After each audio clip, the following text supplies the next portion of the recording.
जातिवाद, Christian missionary, आतंकवादी और कम्युनिस्ट विचार के लोग वाले एक साथ बैठकर परेशान जरूर होंगे, क्योंकि इनके हाथ से वोट लेने का मैं एक इंपॉर्टेंट तरीका घसीट ले जाऊंगा। राम राम जी। आज के बाद अगर आपसे कोई जातिवाद या कन्वर्जन के नाम पर वोट घसीटने या फिर वाद विवाद करने आए तो इस वीडियो में दिए गए फैक्ट्स उसके मुंह पर चमका दीजिएगा, वो लौट कर आपके पास कभी नहीं आएगा।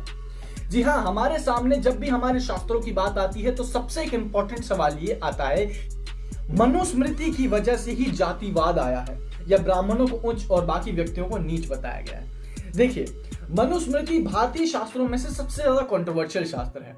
इसको हर इंसान अपने फायदे के लिए इस्तेमाल करता है। कोई दलित मसीहा बनने के लिए मनुस्मृति की कॉपी को जला देता है, कोई अपने आप को डिवाइन, अपने आप को सुपीरियर बताने के लिए मनुस्मृति में दिए गए श्लोक को अपने हिसाब से परिवर्तित करके लोगों को चमका देता है। कुछ लोग तो ये भी कहते हैं कि देखो देखो मनुस्मृति में क्या लिखा है, ये सनातन धर्म, हिंदू धर्म सबसे ज्यादा बकवास है, आओ हमारे पास और कन्वर्ट हो जाओ।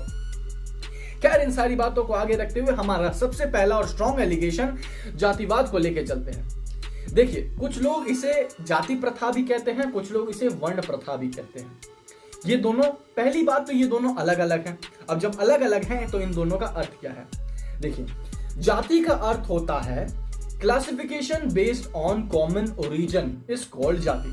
फॉर एग्जाम्पल कि हमने 100 एकड़ लैंड में अलग अलग प्रकार के ट्रीज और प्लांट लगा दिए हैं, कहीं नीम का है, कहीं आम का है, कहीं गुलाब का है। हर किसी की अपनी अपनी स्टेट ऑफ नेचर है, पर वो है एक ही सोर्स ऑफ ओरिजिन के। इसका अर्थ वो एक ही जाति के हैं। जैसे कुछ लोग अंडों से निकलते हैं, कुछ लोगों का जन्म टेम्परेचर और क्लाइमेटिक कंडीशन में होता है जिसे वायरसेस और बैक्टीरिया कहते हैं।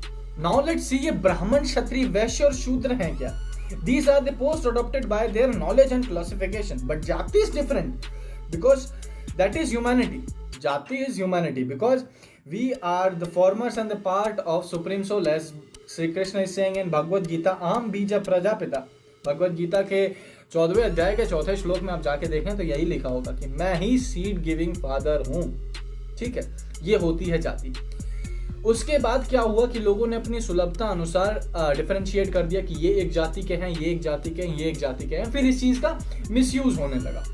अब बात करते हैं कि वर्ण क्या होते हैं। देखिए, वर्ण मतलब होता है चॉइस करना। हमारे समाज में लोगों के पास अलग अलग साइकोलॉजिकल स्टेट ऑफ नेचर वाले हमें लोग मिलेंगे जो अपने हैबिटेट के अनुसार, अपने साइकोलॉजिकल नेचर के अनुसार अपना अपना काम चुनते हैं। बस वही है वर्ण। इसीलिए हम वैदिक सिस्टम को वर्ण सिस्टम भी कहते हैं कि जो अपने साइकोलॉजिकल नेचर द्वारा दिए गए काम को कर सकता है, और मान लीजिए उस काम में उसको इंटरेस्ट नहीं आ रहा तो वो चाहे तो उसे चेंज भी कर सकता है। श्रीमद् भागवत गीता में लिखा हुआ है, तु वर्ण माया शस्त्रम गुना कर्मा विभाग्यस्य, मतलब गुण और कर्म के आधार पर ओहदे दिए जाते हैं। अब आप लोग कहेंगे कि ये सब तो कहने वाली बात है, ये चीज फॉलो कौन करता है? देखिए, हमारे शास्त्रों में ये सारी चीजें बयान की गई हैं। जैसे आप रामायण देखते हैं तो रामायण में ऋषि विश्वामित्र के बारे में आप जानते होंगे, जो श्री राम जी के गुरु जी थे। उनका जन्म एक क्षत्रिय परिवार में हुआ था, परंतु उन्होंने अपने नॉलेज, अपने क्वालिफिकेशन द्वारा ब्राह्मण कर्म को अपनाया और फिर श्री राम जी के गुरु जी बने। और ये बात बहुत कम लोगों को पता होगी कि विश्वामित्र जी के जो पुत्र थे वो जन्म से तो ब्राह्मण थे, लेकिन उन्होंने आगे चल के शूद्र का कर्म अपनाया। ये आपको कोई भीमसेना वाला नहीं बताएगा, क्योंकि उनको अपना सो कॉल प्रोपेगेंडा साबित करना होता है। आगे देखते हैं, हमारे जो विदुर जी थे वो भले एक दासी के पुत्र थे, लेकिन हस्तिनापुर कोर्ट में एक ऑनरेबल मिनिस्टर भी थे। उससे आगे बढ़ते हैं तो हमारे यहाँ एक अत्रि ऋषि हुए हैं। ठीक है, जो ऐसे तो क्रिमिनल, मतलब कहा जाए तो एक शूद्र के बेटे थे, लेकिन उन्होंने अपने नॉलेज और अपने क्वालिफिकेशन द्वारा आज हम उन्हें एक जाने माने ऋषियों में गिनते हैं। अब सवाल यहाँ आता है कि ऐसी क्या जरूरत आन पड़ी भीमराव जी अंबेडकर को, क्योंकि उन्होंने मनुस्मृति को जला दिया। देखिए, अगर आप उनकी बायोग्राफी पढ़े, उनकी खुद की हाथ की लिखी हुई किताब में, तो उन्होंने ये कहा था कि I was shocked when I came across the translated book of Manusmriti and came to know the suffering of my society।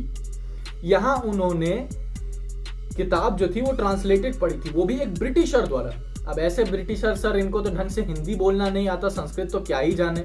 आप एक एग्जाम्पल से समझिए, महेंद्र सिंह धोनी भले ही क्रिकेट के एक फैबुलस प्लेयर हों, लेकिन अगर उनको फुटबॉल का कोच बना दिया जाए तो क्या लगता है कि वो क्या कर पाएंगे?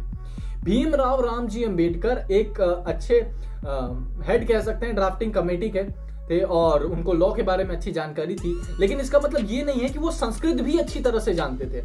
आप अपने जो फील्ड में मास्टर होंगे, लेकिन इसका मतलब ये नहीं होता कि आप बाकी सारी फील्डों को भी जानते हो।